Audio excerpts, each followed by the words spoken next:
Bismillahirrahmanirrahim.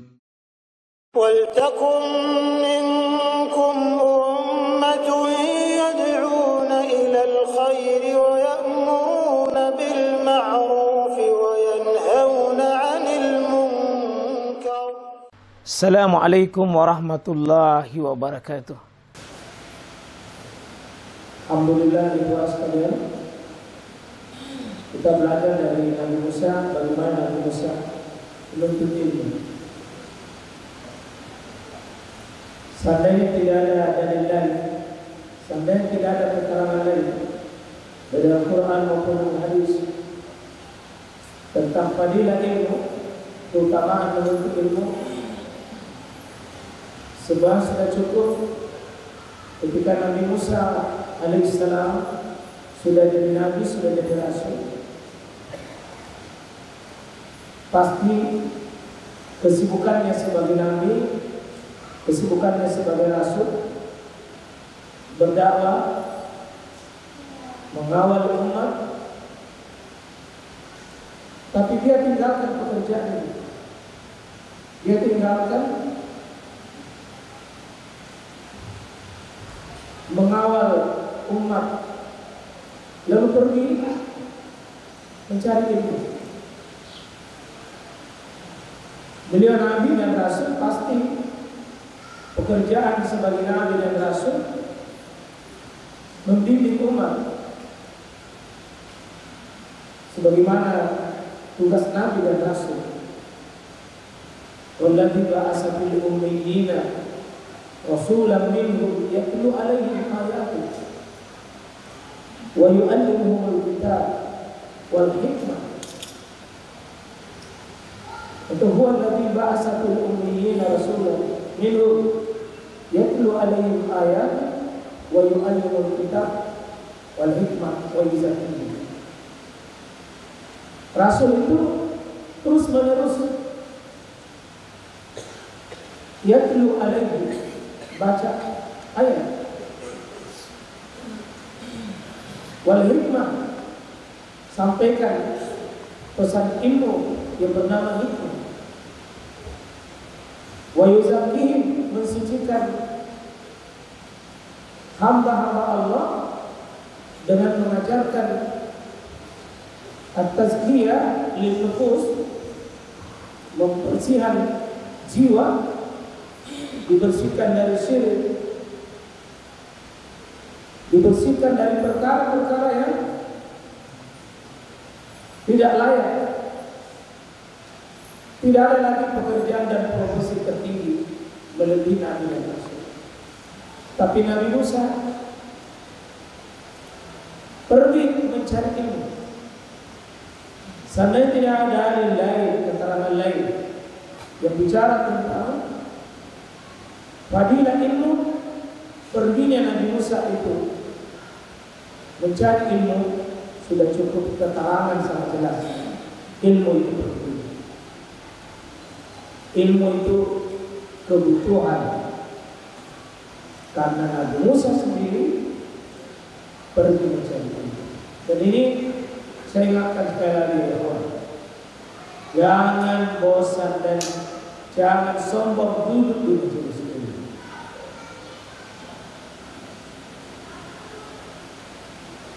Jangan gengsi. Kalau Anda sudah ustaz, sudah mubalik, sudah ulama, sudah sarjana, lalu tidak mau duduk di majelis ilmu, ya mungkin bukan sarjana. Kita melihat nanti bagaimana Nabi Musa pergi belajar kepada Khidir. Posisi Nabi Musa tentu lebih tinggi, rasul, tapi pergi belajar kepada yang bukan rasul. Ini penting supaya menggeser pikiran-pikiran kita. Ada sebagian orang kalau bukan di atasnya dia tidak mau ambil ilmu. Ilmu itu didapat bisa di atas kita, bisa sederajat dengan kita, dan bisa lebih rendah dibanding kita. Imam Asy-Syafi'i rahimahullah, dia mengambil ilmu dari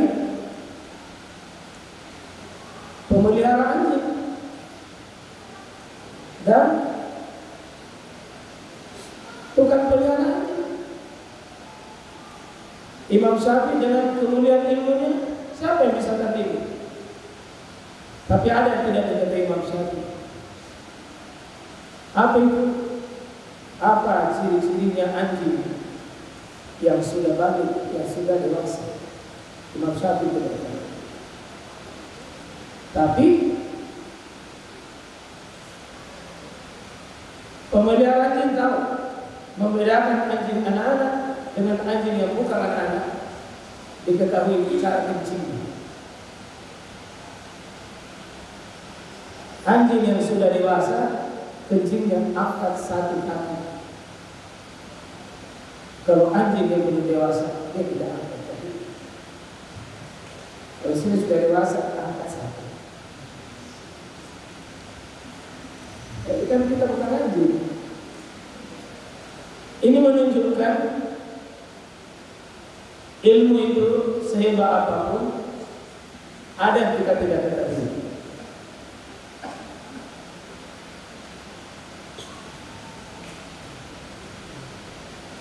Para hewan sekalian rahmatullah Allah Subhanahu wa taala, ketika Nabi Musa alaihissalam nanti berjalan dari menyeberang lautan, ada burung yang ikut di perahu tersebut mematok air di lautan yang luas itu. Kata Nabi Musa, ilmu manusia itu adalah seperti burung itu patok sedikit air di lautan. Itulah ilmunya manusia yang ikut dipatok oleh burung tersebut. Sedangkan air yang masih tersisa, itulah ilmunya Allah. Tidak ada apa-apa. Karena itu kita pakai kaidah ayat yang sangat besar. Ar-Rahman, Allah itu adalah Allama al-insan ma lam ya'lam. Dia yang mengajari manusia dari sesuatu yang dia tidak ketahui. Maka bukan kita cerdas karena guru kita, bukan kita cerdas kita dapat ilmu, tapi Allah yang kehendaki ilmu itu masuk. Supaya guru tidak putus asa, kalau diajari tidak juga tahu, memang bukan kita yang kehendaki ilmu, kan kita mengajar. Allama al-insan, dia Allah alam. Insan manusia itu malam ya Allah. Dari yang dia tidak tahu. Ini anak-anak ini yang masuk ya. Berapa orang ini? Lebih 10 ya? Ya, berapa? 12 atau 13. Ini perlakuannya sama, caranya sama, fasilitasnya sama, tempatnya sama. Tapi ada lagi yang dapat ilmu Quran di sini hebat. Di saat 30 juz, ada juga tidak mau naik juz. Sebab orang tua juga harus tahu. Yang maunya kita habis semua 30 juz. Tapi menyimpang ayat Quran itu bukan maunya kita. Kayak ini tolongnya, jangan andalkan diri menghafal. Minta doa kepada Allah sebelum Anda menghafal, ya Allah ajar ilmu saya dengan cara ajari ilmu kepada Allah. Karena itu apa? Rabbi zidni ilmu. Itu doanya juga Nabi Musa. Dalam mencari ilmu, doanya Nabi Musa. Rabbi zidni.